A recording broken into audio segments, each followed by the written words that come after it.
Hello students, কেমন আছো তোমরা? আশা করি ভালোই আছো সকলে। তো today we are going to read another poem of our syllabus. The name of the poem is on killing a tree, written by the Indian writer Gib Patel. Okay, let's begin.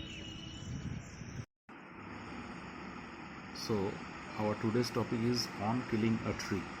কবিতার টাইটেলটার দিকে একবার তাকিয়ে দেখে নিই। কবিতার টাইটেলটা very simple, on killing a tree. বুঝতে পারছি কবিতার টাইটেল দেখে যে this is about killing a tree. একটা গাছকে কীভাবে মারতে হয় বা কীভাবে একটা গাছকে মেরে ফেলা হয় তারই একটা প্রসিডিওর এই কবিতার মধ্যে আছে। কবিতার টাইটেল অন্তত সেই কথাই বলছে। কবিতার টাইটেলটা পড়ে আমরা সেটাই বুঝতে পারছি, ঠিক আছে? তো কবিতার টাইটেলটা দেখে যেটুকু আমাদের যেটুকু যা আমরা বুঝতে পারছি সেটা আমরা লাস্টে আরেকবার আলোচনা করব কবিতার শেষে, কবিতা পড়ে যে আমরা কবিতার শেষে এটা জাজ করব যে weather it is about killing a tree, সত্যিকারে কি গাছকে মেরে ফেলা নিয়েই কবিতা, সেটা আমরা লাস্টে জাজ করব। ওকে, বিফোর স্টার্টিং দ্য পোয়েম আমাদেরকে কবির সম্পর্কে একটু জেনে নেওয়া দরকার। কবির নাম give Patel. Give Patel is an Indian poet এবং তার বেশ কয়েকটা পরিচিতি আছে। তার সম্পর্কে দু একটা কথা আমরা এখানে জেনে নেব। গিব প্যাটেল বর্ন 1940, 1940 সালে জন্ম, ইন্ডিয়ান রাইটার, এবং তিনি একই সঙ্গে রাইটার এবং ফিজিশিয়ান, মানে doctor. He is also a doctor. Okay, শুধু তাই নয়, এখানে এটা লেখা নেই যে he is also a painter. তিনি একজন আর্টিস্ট বা একজন পেইন্টার যিনি খুব ভালো ছবি আঁকেন। Okay, he lives in Mumbai. তিনি মুম্বাইয়ে বসবাস করেন। He writes poetry. He is not only a poet, he is also translator. He has translated the medieval Gujarati poet আখো।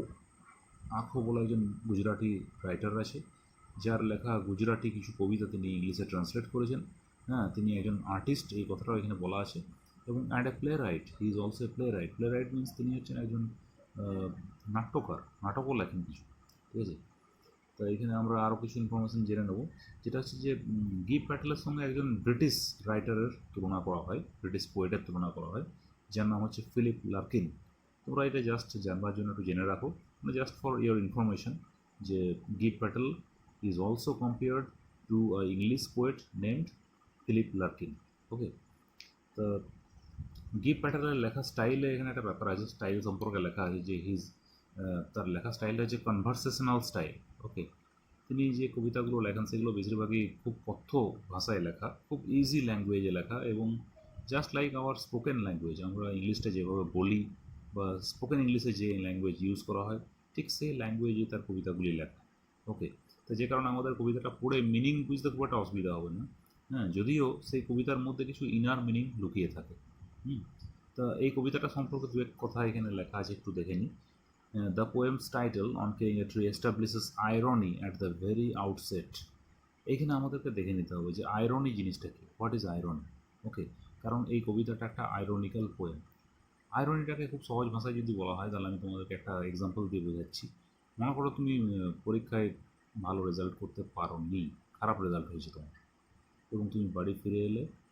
বাড়িতে আসার পর তোমার বাড়ির লোকেরা বলল, বাহ, তুই তো খুব সুন্দর রেজাল্ট করেছিস, বেশ ভালো রেজাল্ট করেছিস তো। তুমি বুঝতে পারছো বাড়ির লোকেরা কিন্তু তোমার খারাপ রেজাল্টটাকেই মিন করছেন, এবং খানিকটা ব্যঙ্গের সুরেই বলছেন। তার মানে কি, একটা নেগেটিভ কথাকে যদি পজিটিভ ওয়েতে বলা যায়, মানে একটা খারাপ কথাকেও যদি ভালোভাবে বলা যায়, তখন সেই ওয়েটাকে বলছে, মানে ওয়ে অফ টকিং, সেই বলবার যে স্টাইলটা, সেটাকে বলা হচ্ছে আয়রনি। ঠিক আছে? তাহলে বুঝতে পারছি যে আয়রনি হচ্ছে একটা লিটারারি ডিভাইস, একটা সাহিত্যিকদের একটা কী বলবো, সাহিত্যিকদের একটা অস্ত্র, যার থ্রুতে তারা বলতে পারেন যে কোনো নেগেটিভ জিনিসকে পজিটিভ ওয়েতে। ঠিক আছে? To say something negative things in positive way or positive manner. Okay, যাই হোক, এই কবিতার মধ্যে কীভাবে আয়রনিটা আছে আমরা এটা কবিতাটা পড়েই বুঝবো। কবিতাটা সম্পর্কে কিছু বলবার আগে সরাসরি টেক্সটেই আমরা চলে আসি। টেক্সটটা পড়লে পরে জিনিসটা ক্লিয়ার হবে। ওকে, পোয়েমটা স্টার্ট হচ্ছে একেবারে কনভারসেশনাল স্টাইলে এবং খুবই একটা ইজি ল্যাঙ্গুয়েজে। দেখো, it takes much time to kill a tree. এটার মানে হচ্ছে একটা গাছকে মারতে অনেক সময় লাগে।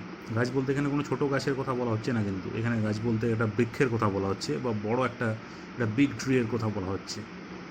It takes much time to kill a tree. একটা বড় গাছকে মারা অত সহজ নয়। It is not possible to kill a tree easily. Not a simple jab of the knife will do ইট। দেখো, জ্যাব বলতে এখানে আঘাত করা। Simple jab of the knife, একটা ছুরি দিয়ে সামান্য আঘাত করলে কিন্তু গাছ মরে না, তাই তো? ছুরি দিয়ে কখনো কি কোনো গাছকে মেরে ফেলা সম্ভব? একটা বড় গাছকে মারতে গেলে ছুরি দিয়ে সম্ভব নয়। ছুরি দিয়ে একটা মানুষকে মেরে ফেলা সম্ভব, ছুরি দিয়ে কোনো একটা অ্যানিমালকে মেরে ফেলা সম্ভব, but it is not possible to kill a tree with the help of a knife. একটা নাইফ দিয়ে কিন্তু একটা গাছকে মেরে ফেলা সম্ভব নয়। হয়তো এই লাইনটার মধ্যে দিয়ে the poet wants to mean the difference between animals and trees, এটা হয়তো বলতে চেয়েছেন। একটা অ্যানিমালের মৃত্যু অনেক সহজেই আসতে পারে, কিন্তু একটা ট্রি, একটা বড় গাছ কিন্তু সহজে কিন্তু মরে না। ওই জন্য বলছে একটা simple jab of the knife, not a simple jab of the knife will do ইট। ঠিক আছে, একটা ছোট্ট ছুরির সামান্য আঘাত কিন্তু একটা গাছকে মারতে পারে না। কেন মারতে পারে না, তার পিছনে কিছু কারণ দেখানো হয়েছে। দেখো, it has grown slowly consuming the earth. It বলতে এখানে কিসের কথা বলা হয়েছে? ইট বলতে এটা গাছটার কথা বলা হয়েছে, tree. The tree has grown, গাছটা বেড়ে উঠেছে। স্লোলি, ধীরে ধীরে। Consuming the earth, consuming means receiving, গ্রহণ করে। দ্য আর্থ, আর্থ বলতে এখানে কিন্তু পৃথিবী নয়, আর্থ বলতে এখানে মাটি বা সয়েল, এবং যেখানে নিউট্রিয়েন্টস বা পুষ্টিকর দানা ছড়িয়ে থাকে, সেখান থেকে খাদ্যরস গ্রহণ করে গাছটা ধীরে ধীরে বেড়ে উঠেছে। একটা গাছ কিন্তু খুব ধীরে ধীরে বড় হয়, এটা আমরা সকলেই জানি। Rising out of it, rising মানে বেড়ে ওঠা, উপরের দিকে ওঠা।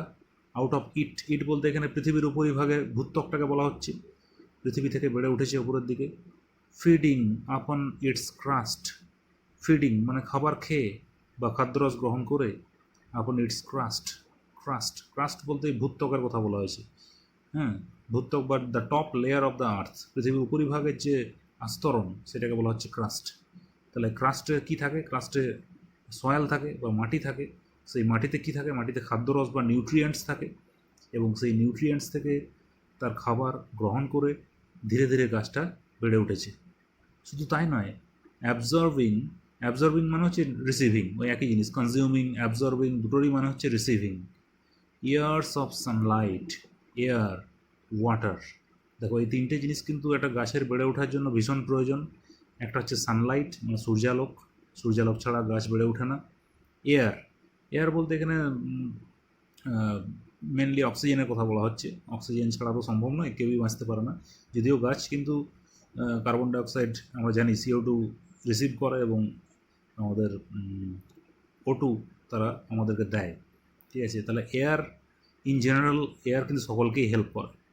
ওয়াটার, ওয়াটার ছাড়া তো it is impossible to live, both for animals and for trees. ঠিক আছে, ওয়াটার ছাড়া কেউই বাঁচতে পারে না। Water is life. And out of its leprous hide sprouting leaves. দেখো, এখানে একটা দারুণ একটা শব্দ, একটা ফ্রেজ রয়েছে, লেপ্রাস হাইড, HIDE। হাইট মানে হচ্ছে চামড়া, কিন্তু এখানে হাইট মানে হচ্ছে গাছের উপরিভাগের যে ছালটা থাকে, গাছের ছাল, সেটাকে বলা হচ্ছে হাইট। ঠিক আছে, সেটা কেমন? লেপ্রাস, লেপ্রাস ওয়ার্ডটা অ্যাকচুয়ালি লেপ্রোসি থেকে এসছে। লেপ্রোসি, লেপ্রোসি এক ধরনের রোগের নাম, যে রোগটাকে বলা হয় কুষ্ঠ রোগ। সেটা এক ধরনের স্কিন ডিজিজ। ওই ডিজিজটাতে স্কিনগুলো এবড়ো খেবড়ো হয়ে যায়। ঠিক আছে, তো সেই ডিজিজটাকে বলা হয় লেপ্রোসি। এখনকার দিনে খুব একটা দেখা যায় না, এখন লেপ্রোসির অনেকটাই নির্মূল হয়ে গেছে। তো সেই লেপ্রোসির একটা নাউন, সেটারই অ্যাডজেক্টিভটা হচ্ছে লেপ্রাস। তাহলে কুষ্ঠ রোগাক্রান্ত রোগীর চামড়া যেমন এবড়ো খেবড়ো হয়, ঠিক সেরকম এই গাছটার উপরের ছালটাও কিন্তু সেরকম এবড়ো খেবড়ো। ঠিক আছে, অমসৃণ। ওই জন্য বলছে leprous hide, out of its leprous hide sprouting leaves. তার মানে কি, তুমি যেখানটায় ছুরি দিয়ে আঘাত করেছো গাছটার, সেইখান থেকেই, মানে সেই গাছের ছালটার উপরে তুমি হয়তো আঘাত করেছো, কিন্তু সেই আঘাত করা জায়গাটা থেকেই কিন্তু আবার কিছুদিন পর দেখতে হবে ছোটো ছোটো পাতা বেরিয়ে আসছে, জন্মগ্রহণ করেছে নতুন নতুন পাতা। ঠিক আছে, স্প্রাউটিং মানে হচ্ছে অঙ্কুরোদ্গম হওয়া, বা জার্মিনেটিং, এটার কাছাকাছি মিনিং হবে। স্প্রাউটিং মিন্স জার্মিনেটিং, ঠিক আছে, যেটাকে বলে অঙ্কুরোদ্গম। তাহলে ওই কাটা ছালটা থেকে কিন্তু নতুন লিভস জন্মগ্রহণ করবে, ঠিক আছে। তাহলে একটা গাছকে তুমি ছুরি দিয়ে আঘাত করলে ঠিকই, কিন্তু গাছটাকে কিন্তু তুমি মারতে পারলে না, ঠিক আছে। তাহলে ফার্স্ট স্ট্যাঞ্জা অফ দ্য পোয়েম, এখানে কিন্তু আমরা জানতে পারছি যে একটা গাছকে কিন্তু মেরে ফেলা অত সহজ নয়। It is not easy to kill a tree, ঠিক আছে। It may be easy to kill an animal or a human being, but it is not easy to kill a big tree. Okay. Second standard আবার first স্ট্যান্ডার্ডই একটা continuation চলছে, মানে এখনও পর্যন্ত যেহেতু উপায়টা ঠিকঠাক বলে দেওয়া হয়নি, ওই জন্য the poet here talks about another way, যে গাছকে কীভাবে মারতে হবে, ঠিক আছে। ছুরি দিয়ে সম্ভব হলো না, সেই জন্য একটা অন্য রাস্তা বলা হচ্ছে। ওই জন্য দেখো শুরু হচ্ছে সো, সুতরাং hack and chop. Hack, hack মানে হচ্ছে কোনো কিছুকে নষ্ট করে দেওয়া, স্পয়েল করে দেওয়া, ঠিক আছে। অ্যান্ড চপ, চপ বলতে এখানে কেটে টুকরো টুকরো করে দেওয়া বা আঘাত করা, বারংবার রিপিটেডলি স্ট্রাইক করা, সেটাকে বলছে চপ। মানে ধারালো কোনো জিনিস দিয়ে বারবার আঘাত করো।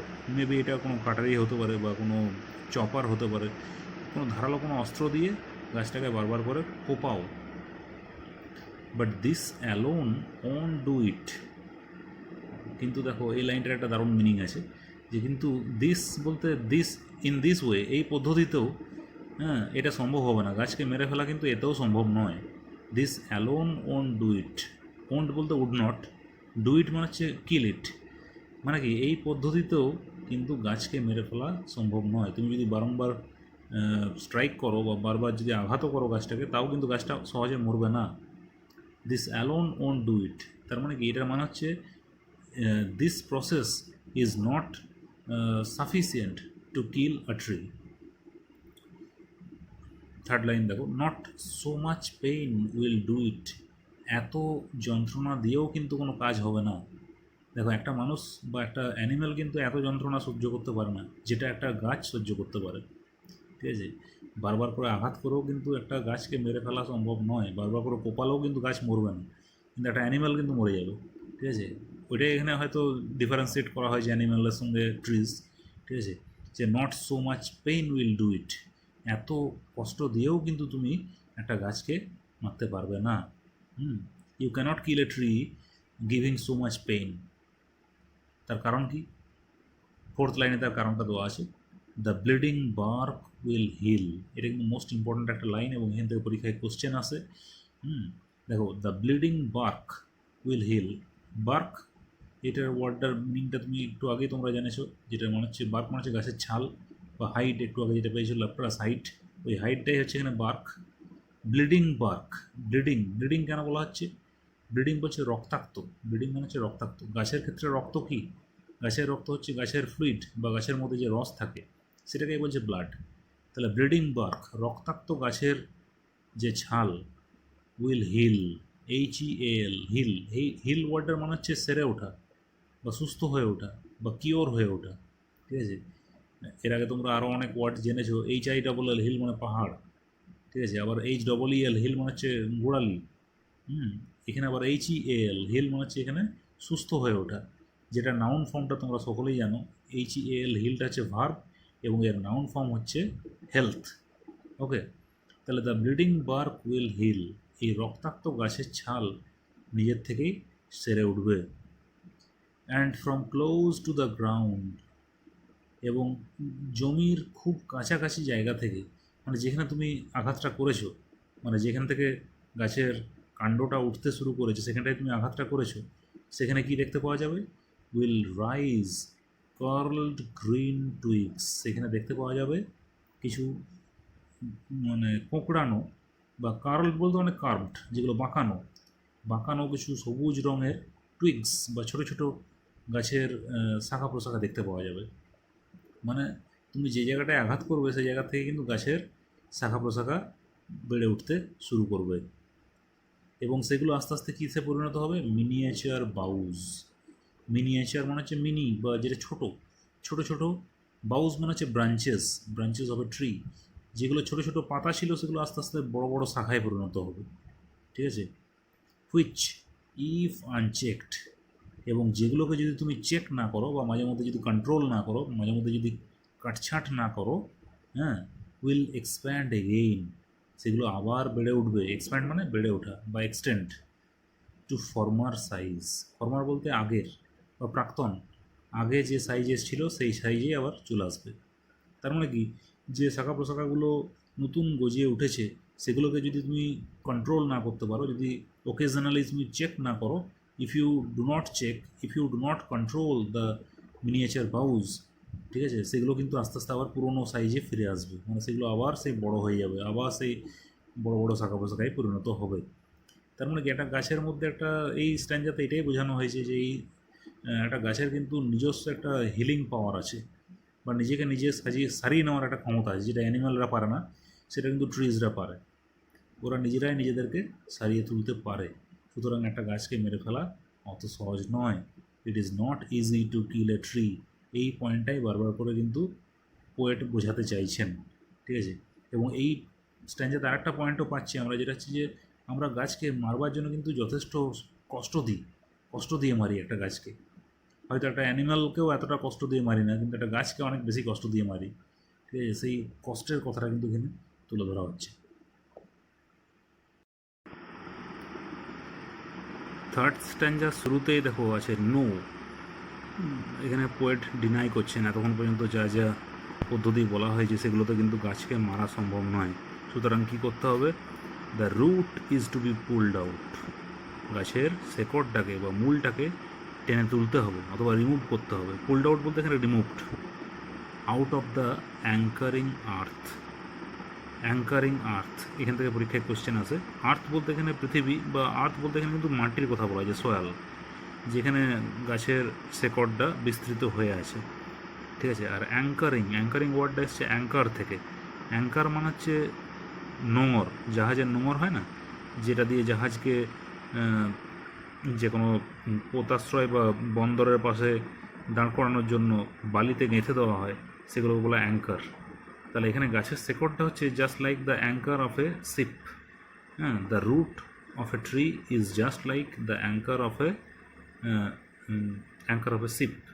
ওকে, তাহলে একটা অ্যাঙ্কার যেমন একটা জাহাজকে দাঁড় করিয়ে দিতে পারে, ঠিক সেরকম একটা শেকড়ও কিন্তু একটা গাছকে মাটির উপর দাঁড়িয়ে থাকতে সাহায্য করে। তাহলে the root is to be pulled out of the anchoring earth. এই পৃথিবীর যে মাটির যে অংশে গাছের শেকড়টা রয়েছে, সেখান থেকে শেকড়টাকে পুরোপুরি তুলে ফেলতে হবে বা রিমুভ করে দিতে হবে। তারপর কি করতে হবে? It is to be roped tight. এরপর এই শেকড়টাকে কী করতে হবে? দড়ি দিয়ে বেঁধে দিতে হবে। অ্যান্ড পুলড আউট, এবং টেনে তুলতে হবে। স্ন্যাপড আউট, ভেঙে ফেলতে হবে। স্ন্যাপড আউট বলতে টুকরো টুকরো করে দেওয়া বা ব্রেক, ভেঙে ফেলা, সেটা হতে পারে। অর পুলড আউট এন্টায়ারলি, নইলে পুরো শেকড়টাকেই টেনে তুলতে হবে, পুরো শেকড়টাকেই টেনে তুলে ফেলতে হবে fully. Out from the earth cave. দেখো, এটা একটা খুব ইন্টারেস্টিং একটা ওয়ার্ড, যেখানে কেভ, কেভ মানে আমরা জানি কেভ মানে হচ্ছে গুহা, ঠিক আছে, গুহা। আর্থ কেভ কেন বলা হয়েছে? কারণ একটা বড় গাছকে যখন তুলে ফেলা হয়, শেকড়টাকে তুলে ফেলা হয়, তখন তোমরা লক্ষ্য করে থাকবে যে সেখানে একটা গভীর গহ্বর তৈরি হয়, একটা বিশাল বড় একটা গর্ত তৈরি হয়, যেটা কেমন দেখতে লাগে? যেটাকে গুহার মতো দেখতে লাগে, ঠিক আছে। আর্থ কেভ মানে হচ্ছে এখানে সেই জায়গাটায় বা সেই হলো প্লেসটা বা সেই ফাঁকা জায়গাটা বা সেই গহ্বরটা যেটা শেকড় তুলে নেওয়ার পর তৈরি হয়, ঠিক আছে। তাহলে এই বিশাল বড় গহ্বর থেকে পুরো শেকড়টাকে টেনে তুলতে হবে, ঠিক আছে। এবং যখন শেকড়কে টেনে তোলা হয় তখনই কিন্তু গাছের শক্তিটা প্রকাশিত হয়। ওই জন্য দেখো এর পরের লাইনে আছে and the strength of the tree exposed. Strength ওয়ার্ডটা স্ট্রং থেকে এসছে, স্ট্রংয়ের নাউন ফর্ম স্ট্রেংথ মানে আমরা জানি শক্তি বা পাওয়ার। অফ দ্য ট্রি এক্সপোজড মানে প্রকাশিত হওয়া বা এক্সপ্রেসড, ঠিক আছে। একটা গাছের শেকড়কে কাটা বা শেকড়কে টেনে তোলা অত সহজ কাজ নয়, কিন্তু একটা গাছের কাণ্ডকে বা ডালকে কেটে ফেলা সহজ, কেটে ফেলা যেতে পারে, কিন্তু শেকড় টেনে তোলা অত সহজ নয়, কারণ শেকড়টা অনেক বেশি দূর বিস্তৃত হয়ে থাকে। ওই জন্য একটা গাছের বড় গাছের যখন শেকড়কে টেনে তোলা হয় তখন the power of the tree, the strength of the tree is exposed, is expressed. We come to know about the strength of the tree. We come to know about the power of the tree. এরপর দেখো শেকড়টাকে টেনে তোলা হয়েছে, শেকড়টা কেমন দেখতে। The source, শেকড়টাকে কী বলা হচ্ছে? Source বলা হচ্ছে, কারণ শেকড়টাই তো সোর্স। সোর্স মানে কি? উৎস। শেকড় ছাড়া তো গাছ বড় হতে পারে না, আমরা সকলেই জানি যে শেকড়টাই হচ্ছে মেন পার্ট, মেন জায়গা, সেই জন্য ওটাকে বলা হচ্ছে উৎস। দ্য সোর্স কেমন দেখতে হয়? হোয়াইট। জেনারেলি বেশিরভাগ গাছেরই শেকড় কিন্তু হোয়াইট কালারের হয়, এটা আমরা জানি। অ্যান্ড ওয়েট, এবং কেমন হয়? ওয়েট বা সিক্ত, ভেজা, কারণ যেহেতু মাটির তলায় থাকে এবং জল সংগ্রহ করে এবং শেকড় দিয়েই সমস্ত কিছু নিউট্রিয়েন্ট গ্রহণ করতে হয়, সেই কারণে জেনারেলি শেকড়টা কিন্তু শুকনো হয় না, শেকড়টা কেমন হয়? ভিজে হয় বা ওয়েট হয়, সিক্ত হয়। শুধুমাত্র হোয়াইট এবং ওয়েট নয়, তার সঙ্গে হচ্ছে দ্য মোস্ট সেন্সিটিভ, গাছের সব থেকে সংবেদনশীল জায়গা হচ্ছে গাছের শেকড়টা। কারণ আমরা জানি যে গাছের শেকড়টাকে যদি কেউ নষ্ট করে দেয় বা শেকড়টাকে যদি কেটে দেয় তাহলে কিন্তু গাছটা মরে যেতে পারে, যে কোনো গাছের ক্ষেত্রে। ঠিক আছে, দ্য মোস্ট সেন্সিটিভ, সব থেকে সংবেদনশীল জায়গা। হিডেন ফর ইয়ার্স, বছরের পর বছর ধরে যেটা লুক্কায়িত অবস্থায় থাকে, হিডেন অবস্থায় থাকে, যেগুলো আমরা চোখে দেখতে পাই না। ইনসাইড দ্য আর্থ, পৃথিবীর অভ্যন্তরে যেগুলো বছরের পর বছর ধরে যে পার্টটা লুক্কায়িত অবস্থায় থাকে, সেই শেকড়টিকে কিন্তু টেনে তুলতে হবে এবং তাহলেই কিন্তু গাছটাকে মারা সম্ভব। ঠিক আছে, সুতরাং এই থার্ড স্ট্যান্ডাতে আমরা জানতে পারলাম যে গাছকে মারবার কিন্তু সবথেকে ভালো কৌশল হলো গাছের শেকড়টাকে টেনে তুলে দেওয়া এবং সেটাকে দড়ি দিয়ে বেঁধে আলাদা করে দেওয়া। ঠিক আছে, এইভাবেই কিন্তু গাছকে মেরে ফেলা সম্ভব। Now come to the fourth stanza or the last stanza. Okay, গাছ কিন্তু এখনও মারা যায়নি, গাছকে মারবার বিভিন্ন রকম কৌশল দেখানো হয়েছে, কিন্তু till now the tree is not killed. Okay, তাহলে কি করতে হবে? Then the matter of scorching and choking, মূলটাকে উপড়ে ফেলার পরেও, মানে শিকড়কে তুলে ফেলার পরেও কিন্তু আরও কিছু কাজ পড়ে থাকে। কি কাজ? Then the matter of scorching and choking. Scorching, এখানে অ্যাকচুয়ালি স্কর্চিং হিট, মানে প্রখর রৌদ্রে ফেলে রেখে দিতে হবে। And choking in sun and air. Choking মানে, চোকিং কথাটার মানে হচ্ছে শ্বাস রুদ্ধ করে দেওয়া বা টু স্টপ ব্রিদিং, নিঃশ্বাস প্রশ্বাস বন্ধ করে দেওয়া। একটা মানুষকে ঠিক যেভাবে গলা টিপে হত্যা করা হয়, ঠিক সেভাবে একটা গাছকেও এখানে মেরে ফেলা হচ্ছে আর কি, এবং তাকে ফেলে রাখতে হবে in sun and air. Sun means sunlight, খোলা রোদে এবং বাতাসে ফেলে রাখতে হবে সেই গাছটিকে। এখনও শেষ হয়ে যায়নি, এরপরও আরও বেশ কিছু স্টেপ আছে। কী কী স্টেপ আছে? Browning. Browning means to make it brown, মানে বাদামি করে দেওয়া, মানে হচ্ছে পলিশ করে দেওয়া, অ্যাকচুয়ালি পলিশিং। হার্ডেনিং, আরও শক্ত করে দেওয়া। টুইস্টিং, প্রয়োজনে মুছড়ে দেওয়া। উইদারিং, শুকিয়ে ফেলা।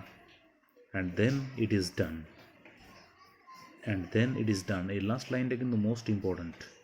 লাস্ট লাইনটা আলোচনা করার আগে লাস্টের, তার আগে 3টে লাইন আগে দেখে নিই।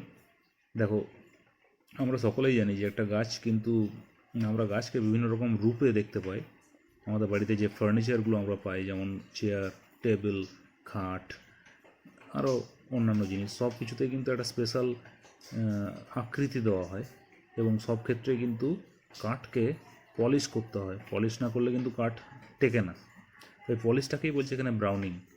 হার্ডেনিং, যদি রোদ্রে ফেলে না রাখা হয়, যদি বাতাসে ফেলে না রাখা হয়, কাঠ কিন্তু হার্ডেনিং হবে না, শক্ত হবে না। টুইস্টিং, টুইস্টিং এখানে অ্যাকচুয়ালি টুইস্টিংয়ের অ্যাকচুয়াল মিনিং হচ্ছে মুচড়ে দেওয়া বা কোনো কিছুকে, কিন্তু এইখানের ক্ষেত্রে, এই কবিতার ক্ষেত্রে হচ্ছে এটা বিভিন্ন রকম রূপ দেওয়া, কাঠটাকে বিভিন্ন রকম আকৃতিতে সাজিয়ে নেওয়া। উইদারিং, শুকিয়ে নেওয়া। দেখো, কাঠ যদি শুকনো না হয়, আমরা জানি যে কাঁচা কাঠ দিয়ে যদি কোনো কিছু বানানো হয় সেটা কিন্তু আলটিমেটলি বেঁকে যায়, তাই তো? যদি গাছের মধ্যে অল্প একটু ফ্লুইড থেকে যায় বা জীবন রস থেকে যায়, তাহলে কিন্তু সে তার নিজের শক্তি শেষ পর্যন্ত দেখাতে থাকে। ওই জন্য কাঁচা কাঠ দিয়ে যদি কোনো ফার্নিচার তৈরি করা হয়, সেগুলো কিন্তু আলটিমেটলি নষ্ট হয়ে যায়। So withering is also important. তাহলে এই স্টেপগুলো আমাদেরকে কিন্তু পরপর মনে রাখতে হবে যে কী কী স্টেপে গাছকে মেরে ফেলা হচ্ছে। And then it is done, then it is done, কাজটা complete, then it is completed, the killing of a tree is complete। তার মানে কি, এতগুলো স্টেপ যদি আমরা পরপর ফলো করি তবেই কিন্তু গাছকে মেরে ফেলতে পারবো আমরা, ঠিক আছে। সেই জন্য ওই জন্য বলা হচ্ছে যে দেন ইট ইজ ডান। এই লাস্ট লাইনটা মোস্ট ইম্পর্টেন্ট। এখানে ইট বলছে, it means the killing of a tree, is done means it's completed, the killing of a tree is complete, we are ultimately successful in killing a tree। তাহলে দেখো গোটা কবিতাটা জুড়ে কবি একটা গাছকে কীভাবে মারতে হয় তার একটা প্রসিডিওর পরপর তুলে ধরেছেন একদম প্রথম থেকে শেষ পর্যন্ত। কিন্তু কবিতাটা পড়ার পর তোমাদের কি মনে হচ্ছে, এই কবিতাটা কি আদৌ গাছকে মেরে ফেলা নিয়ে বা গাছকে কী করে মারতে হয় তার প্রসিডিওর নিয়ে, নাকি অন্য কিছু? একটা নিশ্চয়ই তোমাদের মধ্যে কোশ্চেন আসছে। আচ্ছা, একটু ভাবো তাহলে ব্যাপারটা কী জন্য কবিতাটা লেখা হয়েছে। হ্যাঁ, তাহলে কবিতাটা কেমন লাগলো স্টুডেন্টস? আশা করি ভালোই লেগেছে। কবিতাটা পড়ে তোমরা বুঝতে পারছো যে টাইটেলটা কিন্তু একটা ইনার মিনিং রয়েছে। This is not about killing a tree, this is actually how to save a tree, কী করে গাছকে আমরা প্রোটেক্ট করতে পারি। এবং আমরা এটা ছোটোবেলা থেকেই শিখে এসেছি যে একটি গাছ হচ্ছে একটি প্রাণের সমতুল্য। এ tree is equivalent to a life, এটা আমরা সবাই জানি। এবং সেই মেসেজটাই এখানে কবি দিতে চেয়েছেন। The poet wants to deliver the message that trees are our true friends. এই ধরনের কবিতা তোমরা ক্লাস 10-এ পড়েছিলে, my own true family written by Ted Hughes. ওই পোয়েমটাতেও কিন্তু বিষয়বস্তু একই ছিল, ঠিক আছে। আজকের মতো এই পর্যন্তই। তোমরা কবিতাটা ভালো করে পড়ো, এনজয় করো, এবং পরবর্তীকালে আরেকটা ভিডিও নিয়ে আসছি। ওকে, আজকের মতো বাই।